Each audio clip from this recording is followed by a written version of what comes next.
everyone. Welcome back. This is that show, Lost Rush After Dark. You know, that thing that we do like every so often where we talk about everything that's not content appropriate for the anchor shows for Lost Rush Network. Hey, welcome back. I'm LeRon Dolphins here, and back with me. I swear it feels like we've been gone for a while, hasn't it? But it's nice to be back. Distance, in a sense, makes the heart grow fonder, whatever the saying goes. Yeah, absence makes the heart go fonder. Absence. Yeah, there you go. Sorry. There you go. Distance. There you go. Distance. I mean, that could work. All right. So, hey, what's up, Stephanie Fremont? How's it going? It's going well. I got a little bit of vacation blues, but I am happy to be back on a Wednesday night with my buddies, and especially after a typical crazy work week. So. I mean, Corey Derrick, how you doing, man? I'm well. Thank you for asking. Kind of wishing I was still on vacation, but it's cool. No problems here. Vacation. What the fuck is that? I don't know. November for me. Y'all are throwing these words out here. I don't understand. Maybe you should take one, LeRon. Maybe. I don't know. Maybe our guest tonight, Matt Keel, can tell me what's up with this whole vacation thing. 'Cause I don't know. What's up, man? I work in healthcare. We are in our third year of a pandemic. What the fuck is a vacation? There have been a couple of times where I've got to sleep for like multiple days. That's been cool, but Sleep. What's that like, Matt? I will say this. I am one of like 4 people in my x-ray department at work that has not caught COVID, so... Knock on wood. That's crazy. So, I said that, and guess what? The very next week, my child brought COVID home from camp, and we all got it. Well, I don't have one of those, so... Yeah, you want one? I got one if you're tired of sleeping. Yeah, my boyfriend and I, week in and week out, keep asking ourselves, how have we not caught it at this point? Because because I have a job to where like I actually have to meet and confront people and stuff like that, and he's kind of in the same boat too, and it's like how have we managed to like survive and not get this thing yet? And now Don't question it. I'm not really mask or like I know for sure I mask. Okay. I mask at least 90% of the time. There are some situations where I've caught myself. I've walked halfway through Target and realized, oh shit, I don't have my mask on. Stuff like that. But for the most part, usually there's a mask within like arm's distance of me. That I can put one on and stuff like that. And I am not as diligent about washing the hands, but I still do wash the hands as much as possible and hand sanitizer and stuff like that. Wow. But, yeah. There was a time when like if I walked out the house, checked the mailbox, I would walk back in and immediately wash my hands and stuff. Now, I am no longer like that to this point, but I still wash my hands when I've gone to shopping and had to put my hands on stuff and things like that. So yeah, I still do that. And there's always like hand sanitizer in the car. But anyway, for you guys that don't know what's up, this is Boss Rush After COVID-19. The alternative podcast show for the Boss Rush Network. I mean, you guys have been here long enough. You know what we do. We talk about every damn thing that's not video game related. Most times, unless we're talking about freaky video games. How's everybody's week been going? And I want to hear about the non-vacation week. I don't want to hear about the vacation and all this stuff. You don't want to hear about my vacation, LeRon? Hell no. Okay. I mean, we can make it a topic. We can make it a topic. Nope, it's fine. This week in particular, I changed my name to Chop Liver. Okay, great.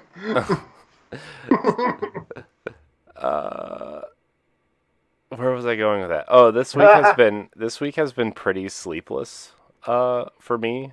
My son has, well, here's the thing. We've been trying to like sleep train my son. And by we, I mean my wife. For like 2 years. My wife has, actually. By we, I mean my wife. I've been trying to sleep train myself for 43 years, so... And the vacation, like, he regressed a lot because he, slept with us most of the time. And Stephanie heard a little bit of it yesterday during the Oof. standard def recording. Which, He was by the pissed. way, I managed to get his screaming out of the audio, so that was cool. Nice. But let's see. Monday night, we usually start recording Nintendo Power Block at 8:30, and we didn't start till 11 because he was screaming so loud, and he's Nice. from 7:45 till like 10:45, just nonstop. I'm sorry. I know people out there listening are like, LeRon's a proponent of child abuse, but god damn it, start putting some fucking rum in like a binky or a bottle or something, and just, I'm telling you, dude. And then Just don't give him enough to turn him into a child alcoholic. and then about 40 minutes later, he woke up and started screaming again. Give him Benadryl. Well, we gave him some. The thing is like not only has he regressed, like sleep regressed, but he also has 4 teeth coming in. Oh, that's so dangerous. So he's in pain as well. Yeah. Mhm. Yeah. And so like, yeah. So Monday night I got, let's see, Power Block was like 2.5 hours long, and then I edited it, so I got about 3 hours of sleep on Monday, and I slept on the couch because he was screaming, and that's the farthest place away from our bedroom. And he still woke me up like 45 minutes before I had to be up. Last night, I, on and off, probably like 3 or 4 hours-ish. So, yeah. I don't usually make this joke, but damn, this is sound like an ad for birth control. Yeah. Well, Like what? Wait, okay. So, how was your daughter when she was this age? Did she also have problems falling asleep? It wasn't this bad. Like, she did, but it was more of a, you're not with me, so I, like, she had a little bit of a hard time. It's more of a safety blanket, maybe? Yeah, and then she was fine with it, and then we moved her into her own room, and she kind of regressed from there a little bit, but it was never this bad. It was not this bad. So you just got a codependent baby. Yeah, and so thank God tonight, dude, like, he must just be tired from the last 2 days, because before we started recording tonight, he laid on me, like, he was screaming again. I'm like, I don't want to go through this again, so I like held him. And then he laid on me, and he fell asleep on me. And thankfully, when I put him in his crib, he didn't wake up. So. Wow. And how old is he now? Oh God. What is it? August? Of course, I don't know. No, I'm trying. He is a year. He's sleep deprived. Give him a minute. A year and 4 months, 5 months. Okay. So. Okay. Yeah. So yeah, I'm kind of tired, but it's okay. It's cool, God. And then you're going to wind up having anxiety because, like, eventually he's going to get to the point where he does just fall asleep on his own, and you're going to be like, is he dead? Like, what happened? Yeah. I mean, he's past like the safety mark for SIDS, thank God. But yeah, but you still wonder when they're like young. Not with him. You still wonder. My kids snore like a tribe of elephants, right? Like, they're just oh my gosh, you should hear them. Like, especially my daughter, she was like, oh wow, oh my gosh, what is that sound? And you look in and she's just like drooling out of her mouth, her arms hanging over the edge of the bed, like, wow, like a passed out sorority chick who walked home and didn't fall on the right piece of furniture to sleep on. oh my gosh, too funny. Don't worry, when we're doing this show 15 years from now, I'm going to be having the same conversation, so it's cool. It's fine. If I live that long, we'll see. So, Matt, how you been since the last time we saw you? Because we haven't seen you in a while. He's wearing the same shirt, so... Am I? Yeah. Little do you know, I've actually been sitting in this chair so long that my ass is now attached. You've combined yourself. All I can do is spin now. Yeah. No. Instead of a mirror, he uses his webcam to shave because his ass is just attached to it. No, my wife comes in and does it. No. And Bagel just yells at me. No. I've been well. I've been busy working as an X-ray tech at a major hospital in Philadelphia, and it has not slowed down for us. So I am also rather tired. But we'll say this. We have multiple places, so there will be times where I have to leave work to go to like walk a block to another facility and do X-rays over there. Before the end of my shift, I was walking back to clock out and change and whatnot. And a random man asked me if I was missing testicles today. Oh. This sounds like it's about to be one of Stoy's stories. And I have one of them. I kept walking. I'm like, I am not doing this. I just want to go home. But just walking down Walnut Street in Philly, and man goes, "So, missing any testicles today?" I'm like, Matt's like, not my monkeys, not my circus.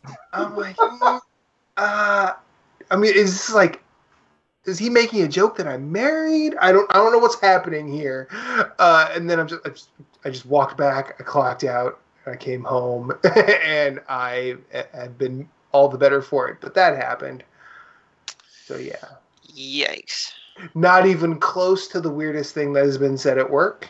Mm-hmm. Also, not even close to the weirdest thing I've seen at work. So, Just part somehow of the life of a healthcare worker. Oh yes. Luckily, like, I keep most of that to myself because whenever I do tell the story that whenever someone asks what's the weirdest thing you've seen, I'm like, I can't tell you the weirdest thing I've seen because the weirdest thing I've seen will blow your goddamn mind. I could make a great tell-all. The weirdest thing I've seen is probably one of the reasons I still drink. Like, wow. Oh, okay. Well, you got to remember. I see people die. Like, yeah. I mean, if I remember correctly, LeRon, military, yes. Yes. Active duty, yes. Active duty. So, like, you and I have that in common, but we have vastly different careers. Yeah. So.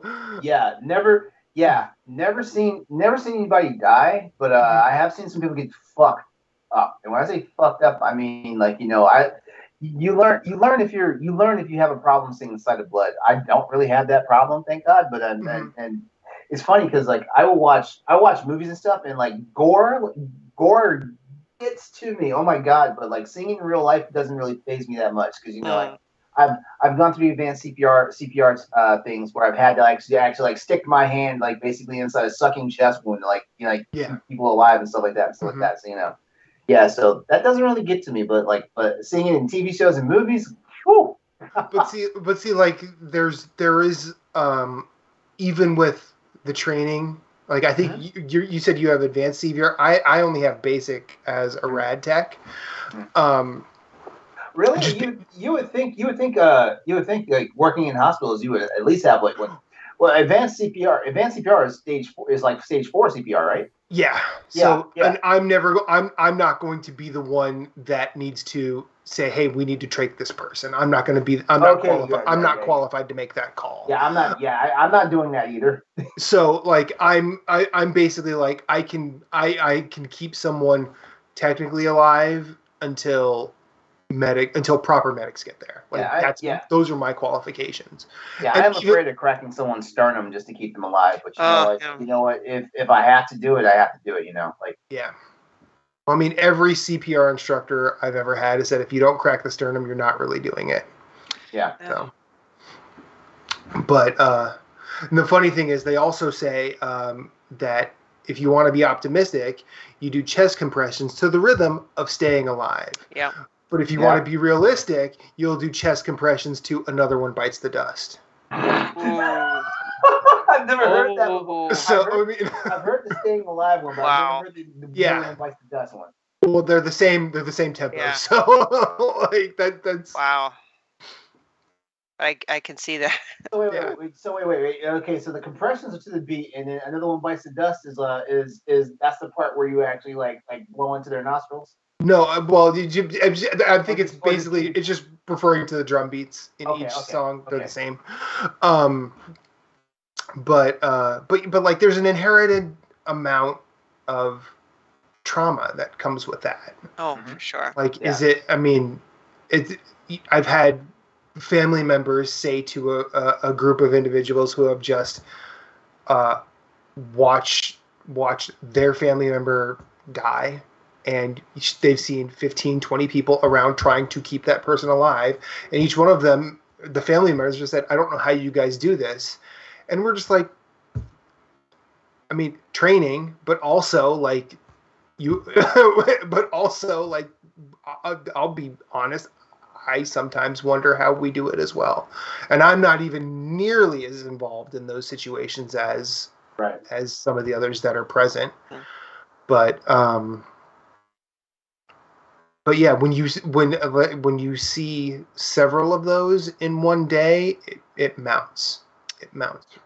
And then it also depends on the demographics. Oh man, like it also depends on the demographics of the patient too. Yeah.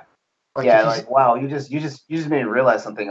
Recently I was at the VA hospital because I get a lot of my regular primary care through VA. Yeah. And one day I was there, man, and while I was sitting there just waiting to get some stuff done and everything, I kid you not, like I heard them call for code like 4 different times. Wow. Yeah. Ugh. And when there's that many, maybe one of them made it. Mm-hmm. Maybe. But yeah, no, it's difficult. It's challenging. It's still a job, despite all of that. I really love, just because the idea and process of taking an X-ray is fun to me. But yeah, it does not stop the burnout. So yeah. That's not everything I've been up to, though. I've actually been doing a lot of reading this year. Nice. So proper After Dark content. I've been reading this book called Dark Archives. The subtitle of the book is The History of the Art of Binding Books with Human Skin. Oh. Okay. Now, if any Evil Dead fans in the chat have heard me say that, they're like, "Oh, the Necronomicon." No, that's not what I'm talking about. I'm talking about actual books that were bound by skin from humans that were alive at one point. And this book has, I mean, it's honestly very fascinating from an archive standpoint. Like it's not a practice, at least that I know of, that happens widely anymore. I don't think it's really happened since the turn of the 20th century. So at least I think the last time that the author stated it was prominent was like mid 1800s. But some of the stories in this book are kind of wild. Do you remember when major companies and corporations had blogs? Yeah, I don't either. But there's an anecdote in this book about how the often constantly quiet Harvard blog posted one day in 2014 that they have a book that has been proven to be bound by human skin. Oh wow. And that sort of went viral in terms of like a blog at a prestigious university, and it just brought forth just a wide array of comments going, well, you should take the skin off the book and bury it out of respect for the dead. And the author is asking the appropriate questions in terms of like thinking about the scientific method. Like, okay, so what do we do with this? But also, why should it be kept? Why should it be destroyed? What is the present day value of this book, and how can we go and find the history of all of this? And because most of the time, the way a book like that ends up in Harvard, it's because a doctor from a long time ago, 1800s or so, when doctors were paid stupid amounts of money and they could just be rich forever.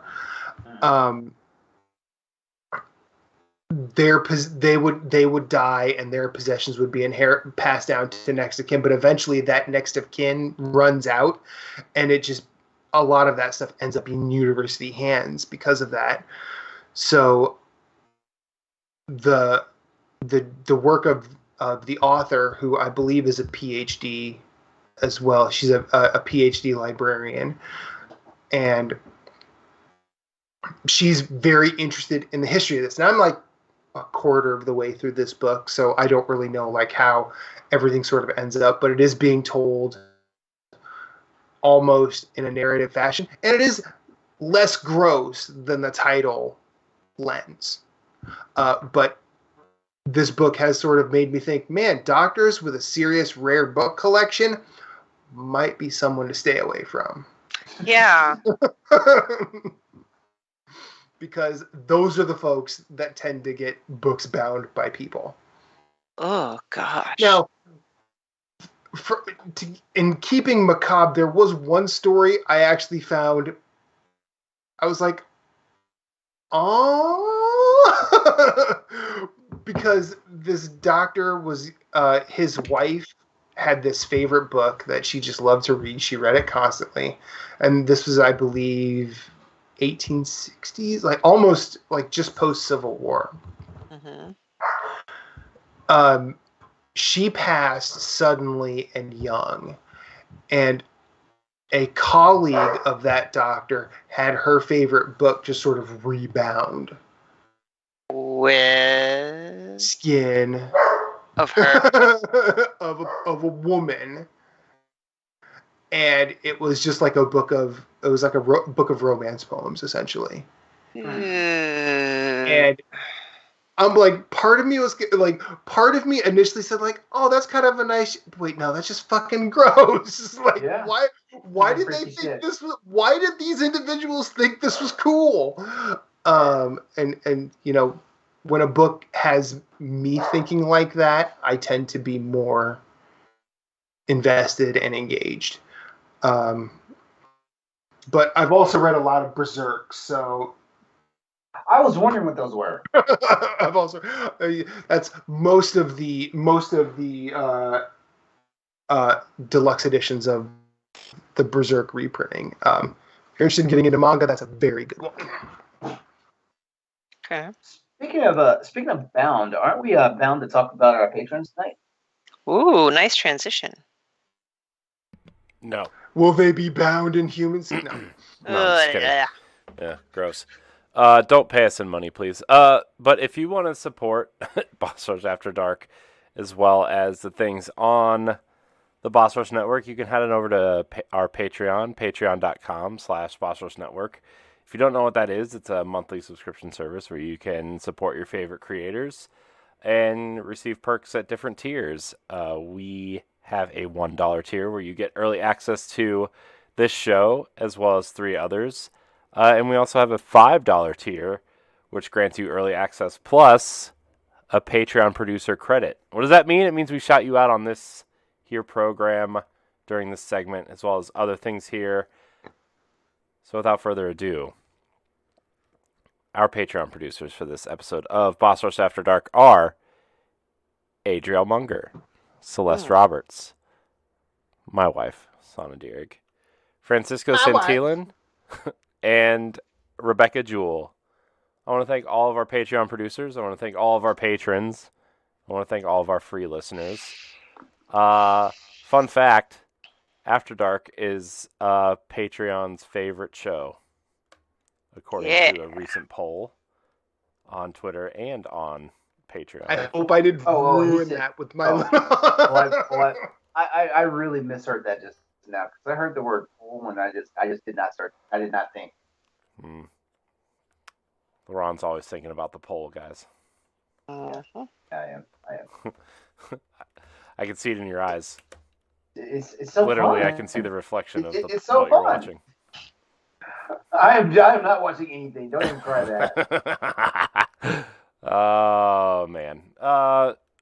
If you listen on free feeds, we would appreciate it if you left Boss Rush After Dark a 5-star rating and review. If you listen on Apple Podcasts or Spotify, it really helps with discoverability and helps the show grow.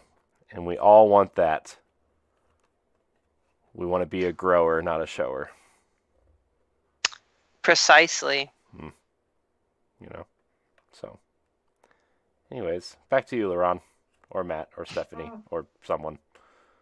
Does someone have a topic? Or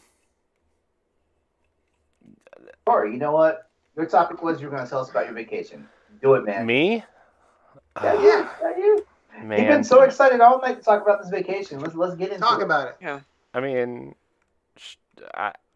Now he doesn't know what to say. I wasn't really excited to talk about it. I was Don't just be expecting shy. you guys to ask me about it, and then I didn't talk about it. So. Hey Corey. Yeah. How was your vacation, man? It was fine. It's alright. No, it was fun. It was good to get away because spoilers. The last episode, I thought I was just gonna go have a panic attack and cry in the middle of the floor. After we recorded, which I kind of did, but it's fine. It was good to get away. It was good to just kind of like hang out with the family and play some games and do family stuff. And we went to Rehoboth Beach in Delaware.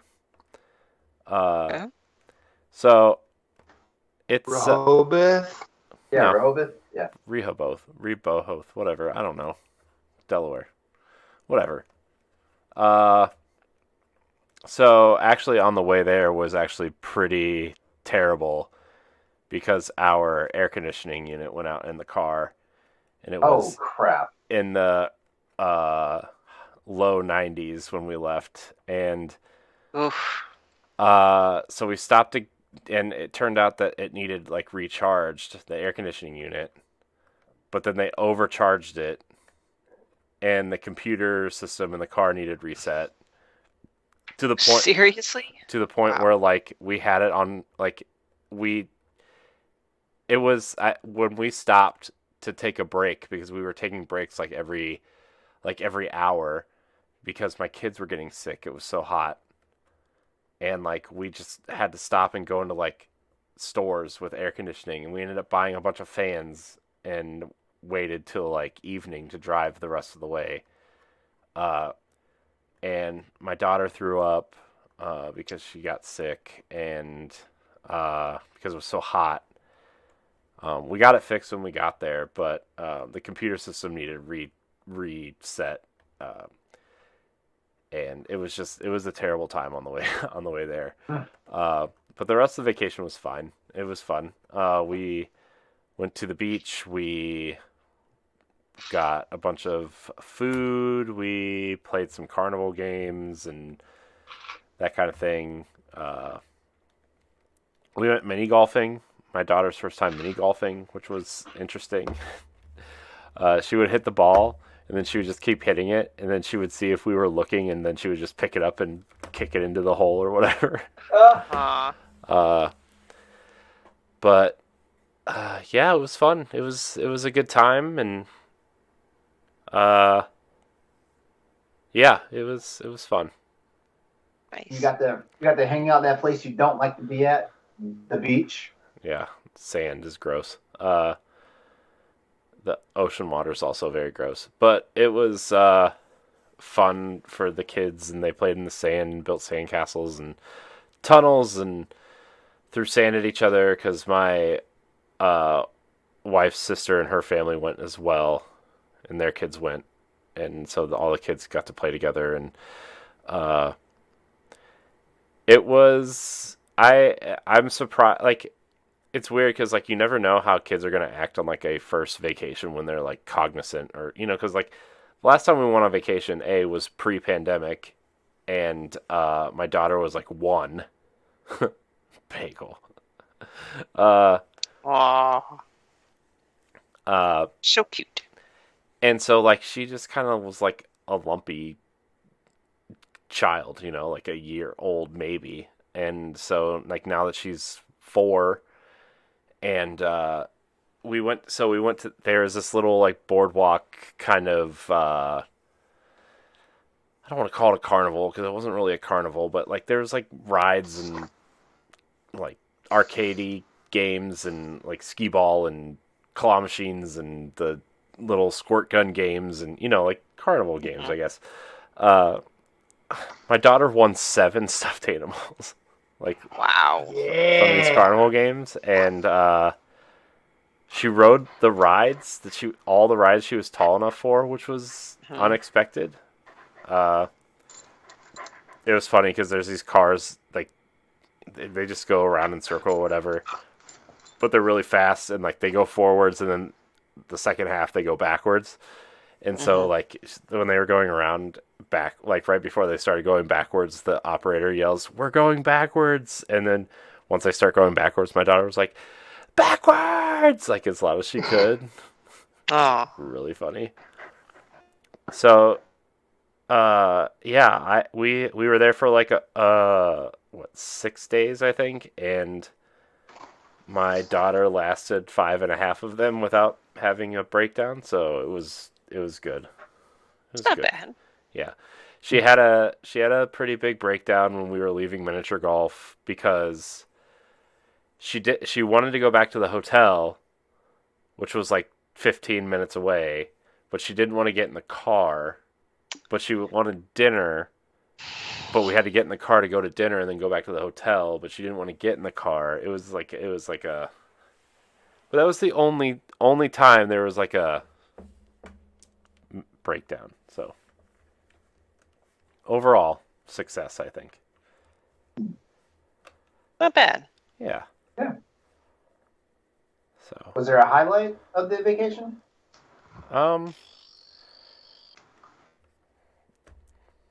Nah, I mean, I wouldn't say there was like anything that like really stood out. It was just kind of like Okay. it was relaxing, I guess. I don't know. The hotel room was pretty nice though. That's good. It was like one of those nice rooms that has like 3 separate rooms in it, and the bathroom's kind of big, and just kind of like one of those. Had rooms. yourself a suite. Kinda. Yeah. Mhm. So yeah, I mean the food was pretty good too. I had these Cajun shrimp tacos that were pretty good. Ooh, that sounds delicious. Yeah, they were pretty good. Not gonna lie, I wish that. But the thing is like they cost like $18 or $20, and they only give you 2. And it's like, come on, you couldn't just give me 3. I'm not. Were they sizable portions or? Not really. Not really. I mean, they were just like a normal sized taco, I would say.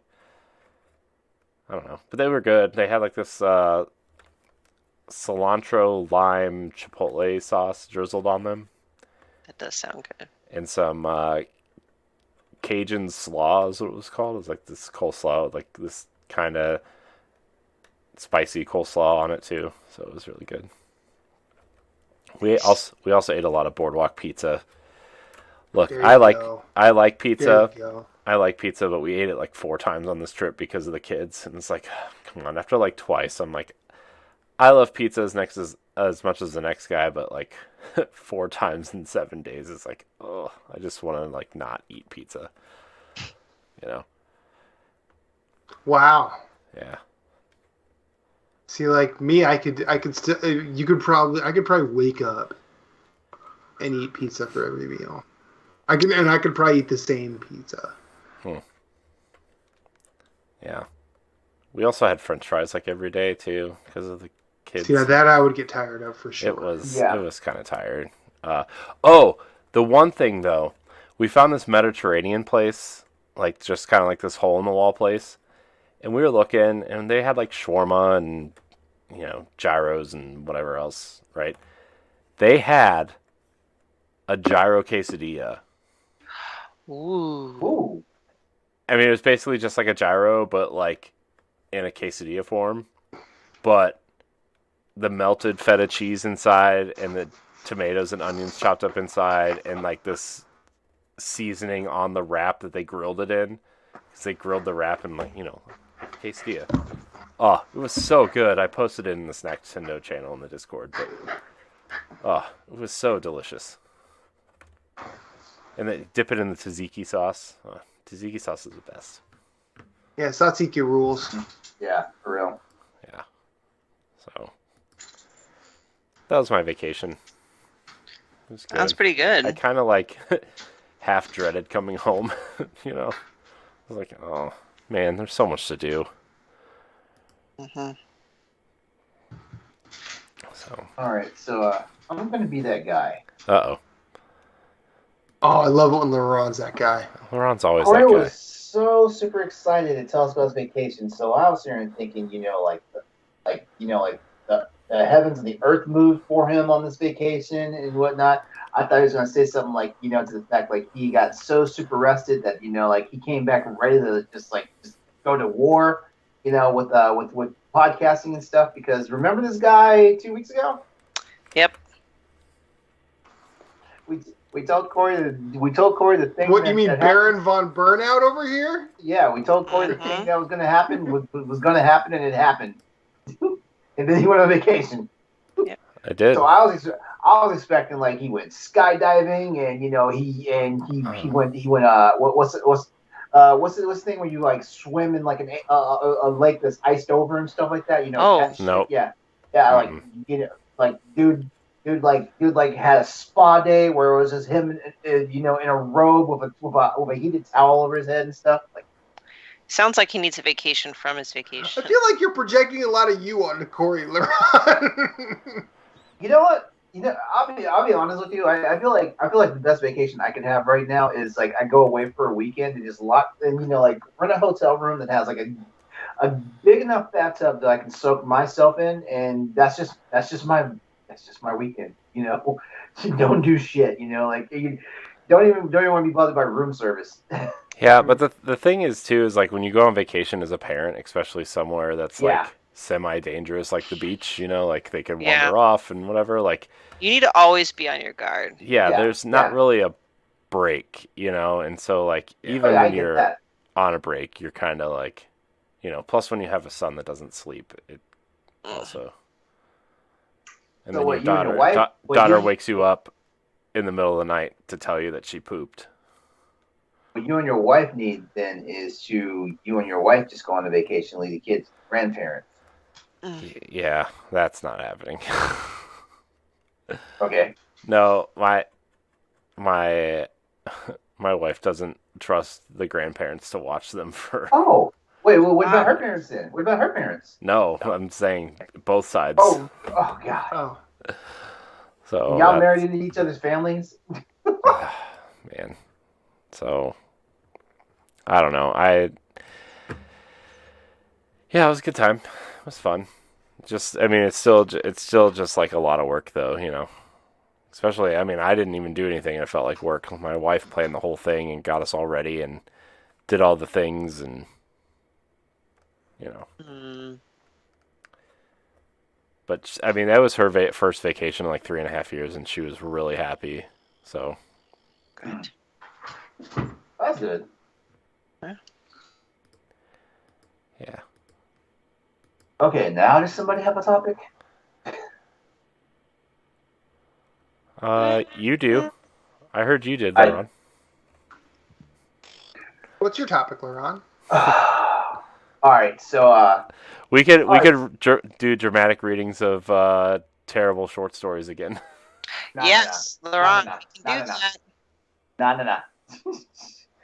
Okay, all right. So we're gonna have a fun topic tonight. At least for me tonight. So what's your go-to song whenever you go to like a party that you just want to dance like a hoe? Oh God, I'm out. Dance like a hoe. I'm gonna go old school with any 80s rock like Def Leppard. I know it's like, hate to say it, but Why did I? Seriously, say 80s rock. I'm sorry, like, why is he about to say cherry pie? I know. Warrant, I mean, When Warrant, she said yeah, 80s rock, cherry that's pie. exactly what I thought too. That too. Any of that category. If like, yes. Oh, pour some sugar on me. Yes. What else? Listen, What else you got? When I do pole class and Rockin', yeah. when I'm in pole class, I'm most energized by like 80s rock than like pop or rap. Like when we're doing choreography. I'm telling you. Okay. The Stroke by Billy Squier. Yeah, there you go. Oh. Corey's right. I kicked it off. What you should do is you should mix it up a little bit and just put Run DMC in there, more of their rocky cuts. Put on Rockbox. Put on King of Rock. It'd be a good time. Yeah. Maybe not Walk This Way because it's overplayed, but Rockbox and King of Rock are a good time.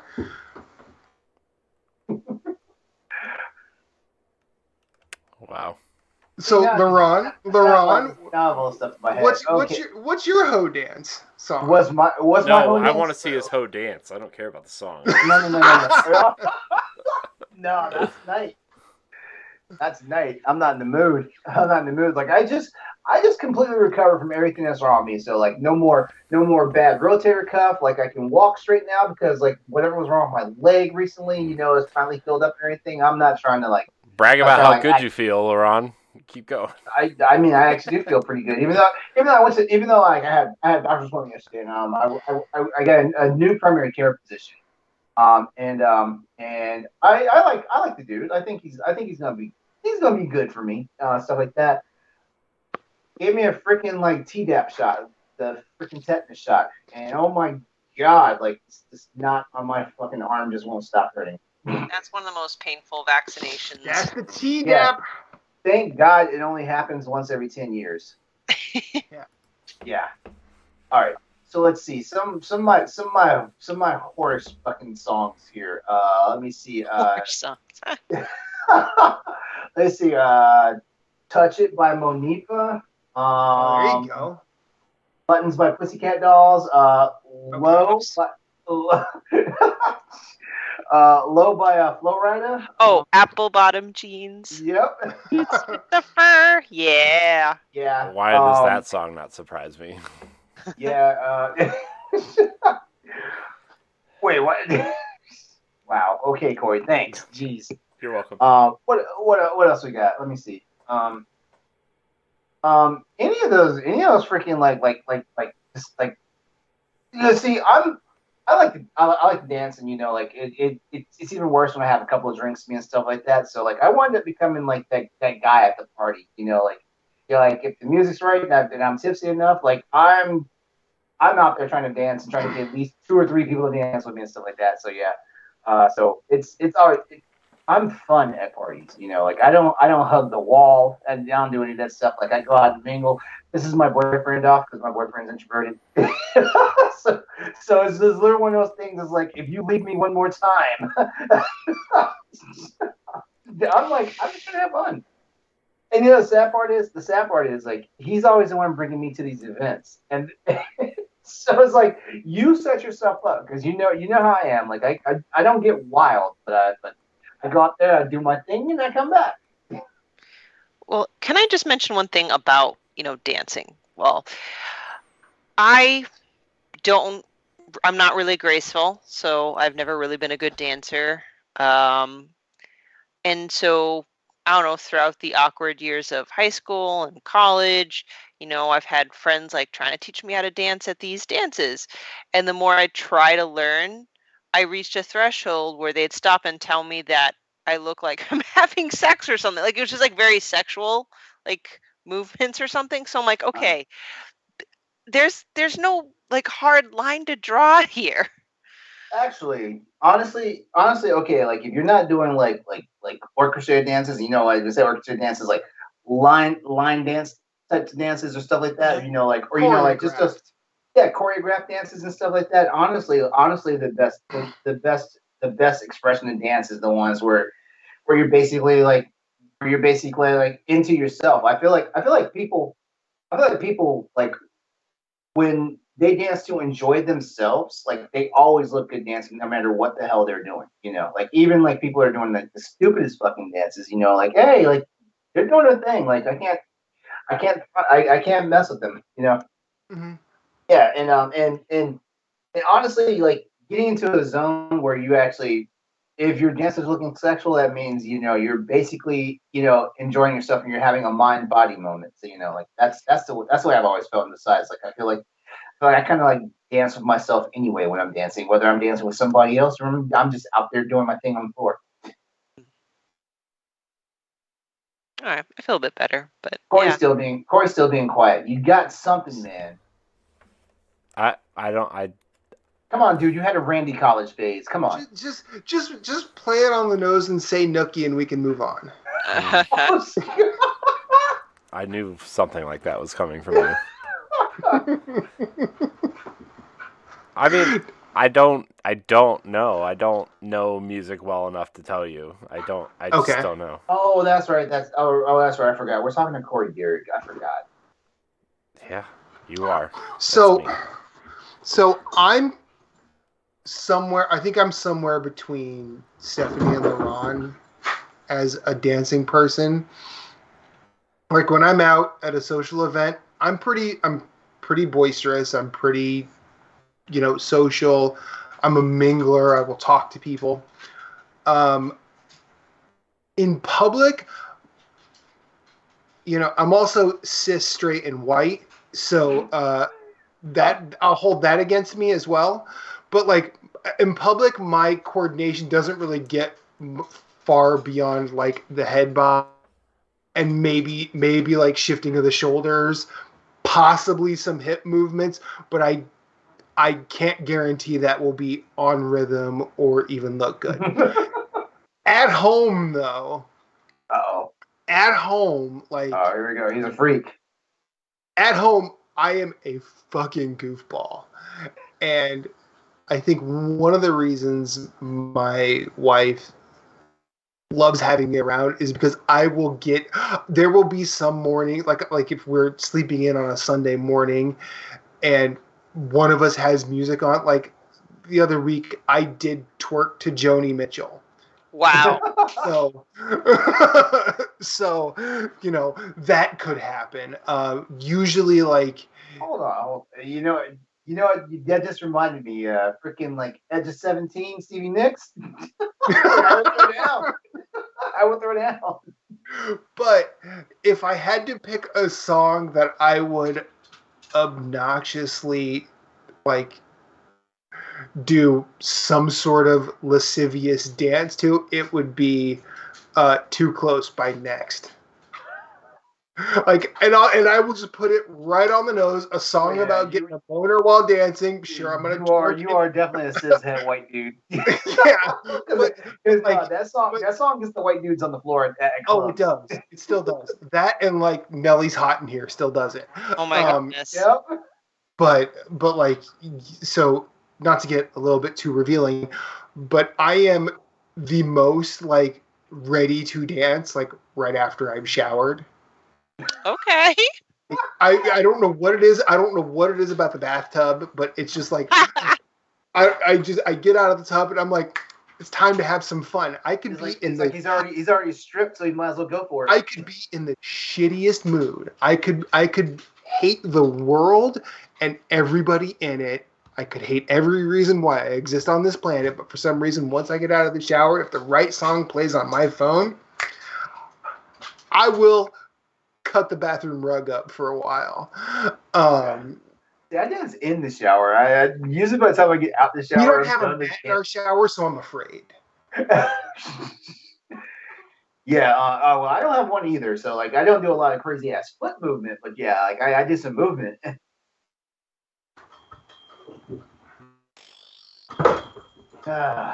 This topic is bored, Corey. I'm just listening. I'm just like, I'm literally about to staple my eyelids open because I'm so tired. Aww. Uh-oh. It is getting kind of late, but we haven't said enough to fill like the space of one after dark. So we'd be doing our listeners an injustice if we were to cut it off right now. Who's got another topic? So I've got a more heartwarming topic, I'll say. Cool. Sure. Lay it on us. You ever think about the ones that got away? Every now and then. Every now and then. Do you have a one that got away and then like you look at them now and you're just like, I'm just happy for them? I want to say yes, but Like- none of them. Nobody comes to mind. That's the problem. So like I mean, I'm not going to reveal too much information about, but like every so often I'll think like Reba it's my second go around the marriage block, and I dated several people in between her and my prior wife, and there are a couple of girls I think like I'm not on Facebook anymore, but when I still was, I would just look them up, just say, not really like talk to them because I know they pretty much don't want to talk to me, and that's cool. Oh snap! It's mutual. Like I don't really have shit to say to them either. But like while we were together, I'm like, the time together was not wasted. It wasn't bad. It wasn't a poor time. I don't think, despite that, I probably wasn't right for them. They probably weren't right for me. We were able to find common ground when we were together. But I would look them up and be like, oh, she looks happy. Cool. I'm happy about that. Yeah. And I think the woman I dated right before I met Reba, I just every so often I find myself thinking about her, and I'm like, you know what? I know where she's at now. I know that like she's married, has a child, and I'm just very happy that happened for her. I knew it probably wouldn't have happened with me, and I feel like that had the potential to be a point of contention for both of us. But it just makes me happy that sometimes you can come across people in your life like that, and it's not really like an acrimonious split, but it's also not perfect match. And you can kind of look at them and be like, look, those people have found their way in life, and I like thinking about that. Yeah. So out of curiosity, you're not in the mind frame of having kids. Is that what you're trying to say? No. I probably wouldn't have done that with them. Oh, okay. Gotcha. Okay. Yeah. Now, when you say like one that got away, is it just a scenario that we walked away from, or it could also be vice versa? Because I not to at the expense of sounding pathetic, the majority of my relationships, I was the one that got dumped. Like, same here. I was just dumped, so I didn't have a choice. They Same here. Well, Go ahead. Go ahead, LeRon. Oh, I was just about to say, out of most of the relationships I've been in, I can only remember one where it was like an amicable split. Like, like it was like we both agreed to like walk away, and it was because we hit this just, it wasn't even like a hurdle. Like it was back when I was in the military, and we were both at this crossroads where we were both up for orders. We were both leaving the area, stuff like that. So it's one of the situations like one of us would either have to get out of the military and just get married to this person.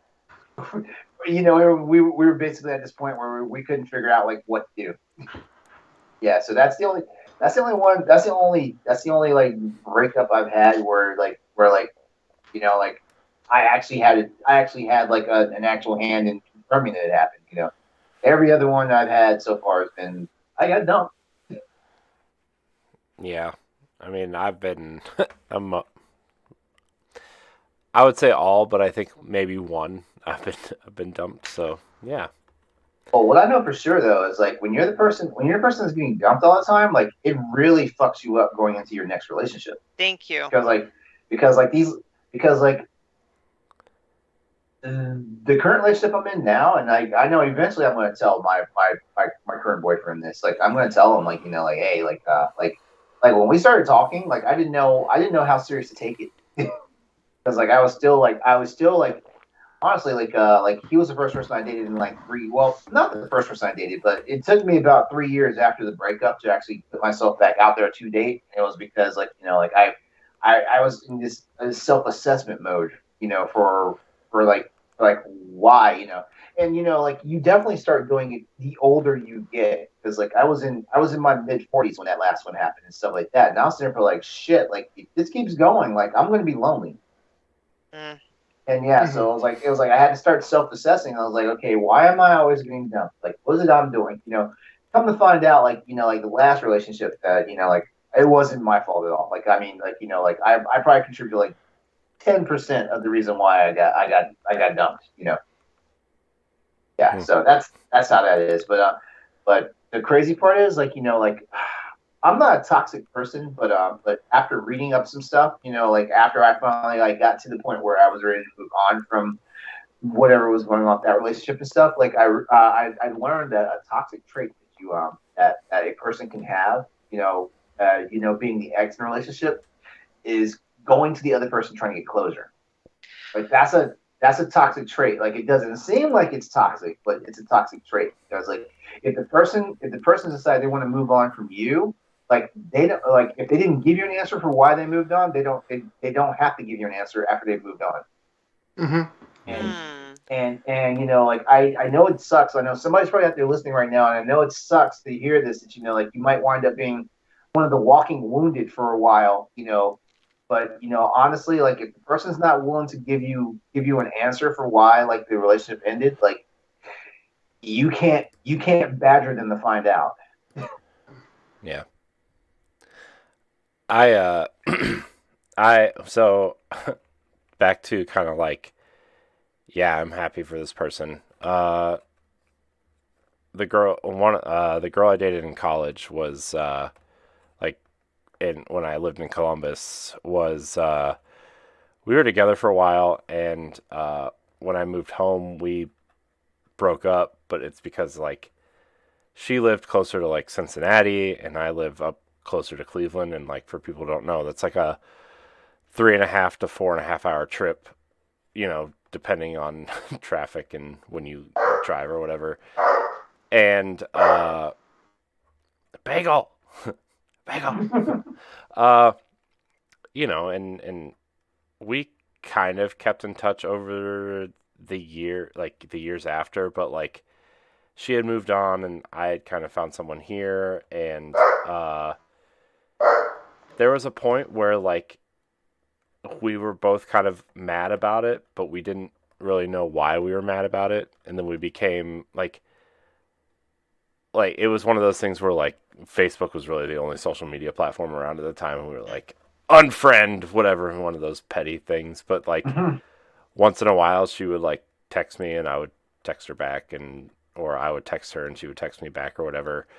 And like a couple years went by, and then the relationship I was in had kind of ended abruptly. I told that story a while ago on the show, but like, and then we kind of were, she reached out to me and we kind of talked a little bit, and she actually came up to visit me, and we like had dinner and talked about a lot of things in our relationship, and it was like a nice kind of,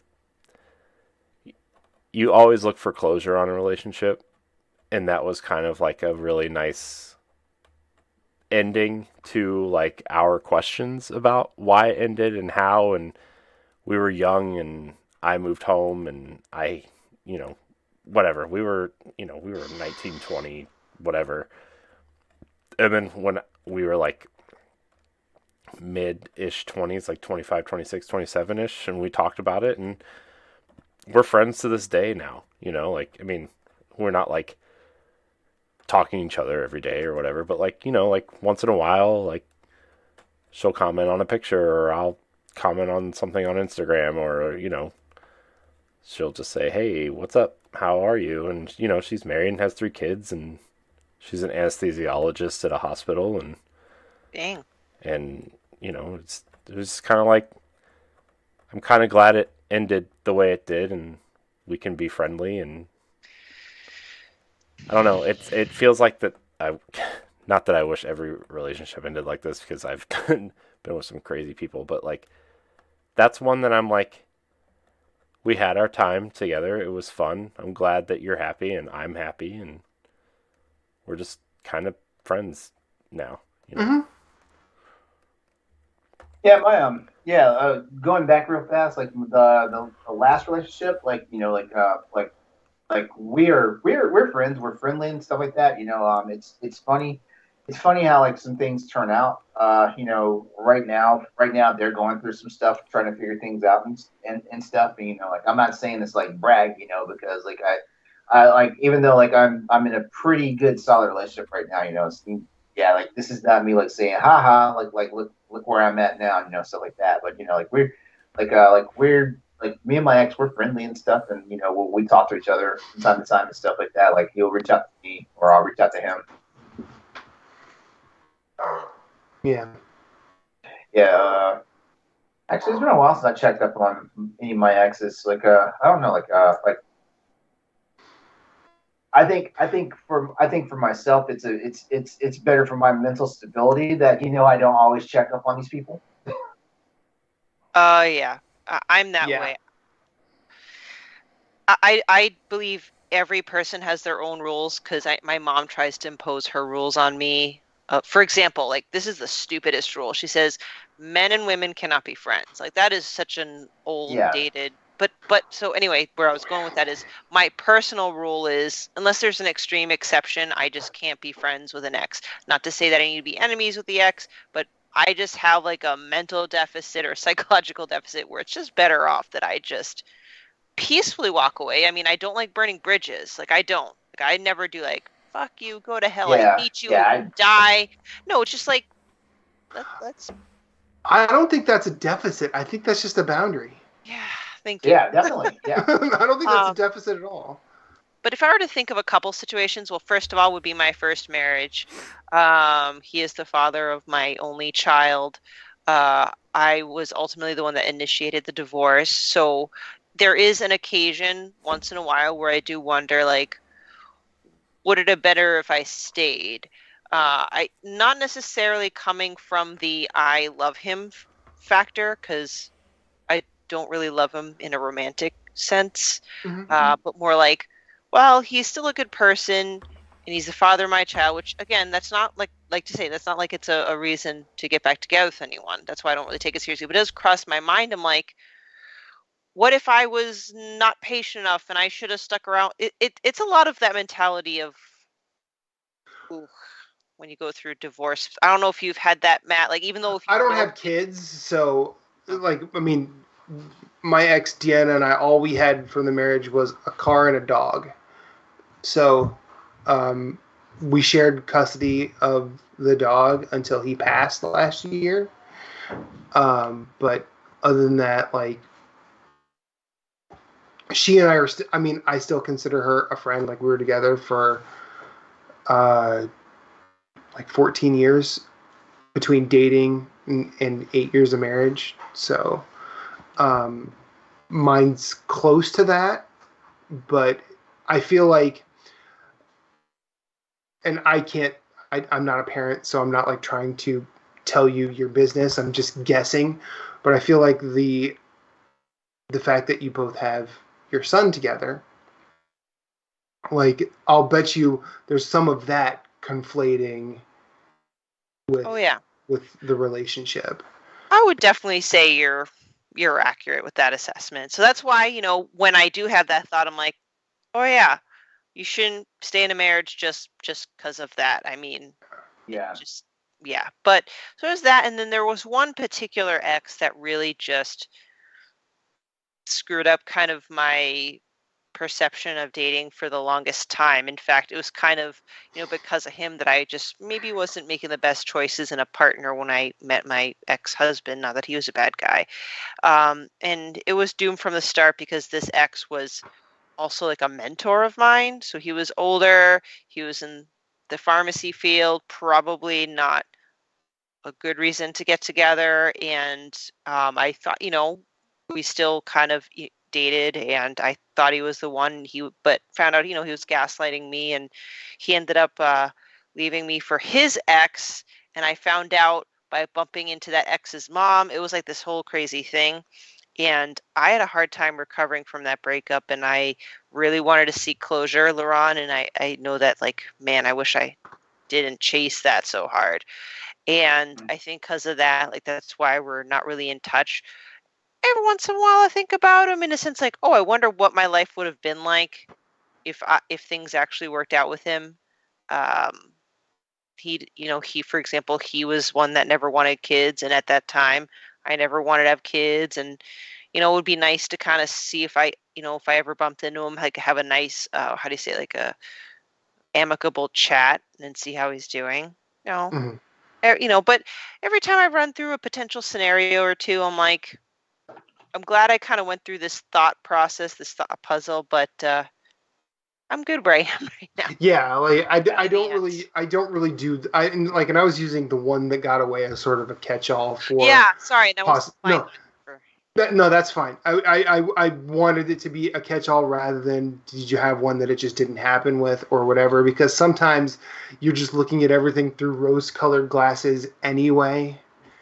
Like, where you're just like, oh, my life would have definitely been better had I asked that person out or gone out on a date with that person or whatever. But it was more just because recently, because of just things in the personal life that have happened, I really can't talk about. But those thoughts have crept into my head, and the only exes it creeps in with are the ones that I felt there was a mutual benefit on each side of the relationship. Like, we've all had people we've dated and stayed with, or we've all had relationships we've been in, and they lasted past a certain point for reasons we don't understand why. Like, a lot of my early partners, I was like, they would last for like a year and a half, and now if I knew then what I know now, I would have left them like at 4 months. Yeah. Because neither of us were giving the other. I mean, there was absolutely, like, it was just someone to go out on a date with regularly. Like, that's really all it was. When we could have just been friends going to dinner, we had to wrap ourselves up in all that extra nonsense. Yeah. But yeah, lately, like, that has been popping into my head, and I just thought I'd talk about it a little bit. Hopefully that was okay, considering I started this talking about books bound in human skin. It all comes back to that, huh? Maybe Matt's trying to tell us what happened to his exes and all those books behind him, bound in their skin. No. I don't have that kind of time, patience, or knowledge. Yeah, no. I like how he led with that, no, that's gross. Well, it's not really gross because you don't know what I've seen in my job. It's fair, I guess. I don't know, it's all gross. Oh yeah, the body is weird and gross. It's gross. Oh man. I can only imagine how gross it is when you're a parent. You just get so used to poop and pee and farts and puke and just everything. Yeah. Just part of normal speak now. Like, this is how it is. Like, I am now dating someone. He does not have any children, and it got to a situation where his stomach was hurting him, and he's like, oh God, I need to leave the room. Like, why? He's like, oh, I don't want to pass gas in front of you. I'm like, dude, I have a 6-year-old boy. I don't care if you let one rip. Just let me know it's coming. And he's like, I don't feel comfortable yet. I'm like, just so you know, it's okay though. Man, bodily fluids and functions and sounds and interesting. It's weird. The circle of life, as Elton John was. It's true. All right. Anything else? Anything else to talk about tonight? No. Huh? Play genital jousting. It is in my what do you call it? Shopping cart. Thank you for that. Well, fam, I think we've done it. Right. Another wonderful show. It's always wonderful. Oh yeah. I love all you guys. I mean, I think I like coming here. This is fun. I know. You should come more often. Like, yeah, take that dude. Take that any way you want. Yeah. Once a month. In all the ways I will do that, LeRon. No. Just like Amflo. Is Matt our Aunt Flo? But you have to wear the joke. The joke on this show, though, is that every time you come on, you have to wear that shirt. You're not allowed to wear another shirt on this entire run. Yeah, well, if I ever come on and it's like the dead of winter, I'll wear the hoodie version that I have, because I do have that. A hoodie version? That's awesome. Yeah. I know. Well, before we go, I feel like I've been such a Debbie Downer the last couple weeks or so, and I just here it comes. Appreciate you guys and love you guys, Aww. all of you. Aww. You too. There Right it back is. at you, buddy. Right back at you. So, that's all. I don't feel like LeRon making fun of me anymore tonight, so I'll just leave it at that. Have I been making fun of him? No, I'm just kidding. I was about to We say were all in our best. Okay, maybe not our Yeah, best. I think we were very nice to you. Like, honestly, I think it's more like we're walking on eggshells around you. Why? God, we don't have another breakdown on this, brother. Okay, that's only happens like once every 3 months. That sounds a little too frequent. I know it is. Well, I mean, Yeah. I think that being able to have it around people you respect and trust is a healthy thing. I agree. I agree with that. Okay, everybody, we're gonna go ahead and wrap the show up. As always, it's always been fun. Matt, thank you for returning to After Dark. Like, we love you and we appreciate you, and I don't know if we love you as much as Corey loves you, but we love you. Yeah. I mean, he's the only advantage he has is time at this point. Look, we and he's met me in person, so yeah, we shared whiz and onions together. yeah. Well. Yeah. Don't knock it till you tried it, Stephanie. No, I'm not knocking it. Okay. Just like, well, that's a bond I have not yet experienced. Yeah. All right. So before we head out, Matt, you want to let everybody know how they can find you? Oh yeah, you can find me at @infinite_rewind everywhere I want to be. That's generally Twitter and Instagram. It's also my handle on several gaming platforms, PSN, Steam. It's also it's my name on Switch, but it's not my friend code. I don't have that memorized, and I'm not doing it. So, but I also do co-host a few podcasts. One is called Story Route Zero, where we talk about video games that we're playing. Another is called Freereeling It, where my buddy Jesse and I talk about movies. And another is Trivial Merit, where my friend Caroline and we talk about music, where we make 8-song playlists to get us from a negative mood to a positive one. I do want to plug one other thing. Oh wait, no, I'm also a part of the Bald Gun Guy podcast on Scanline Media. That is a replay of the modern Hitman trilogy. We're almost done with Hitman 2. Then we'll get through the DLC and then go to 3. Caroline, my co-host on Trivial Merit, follow her on Twitter. 1, because she's smart. 2, because she's hilarious. And 3, because she has organized a bundle of adult-oriented content games for abortion access. It's on itch.io. I do believe the bundle is called Horny for Abortion Access.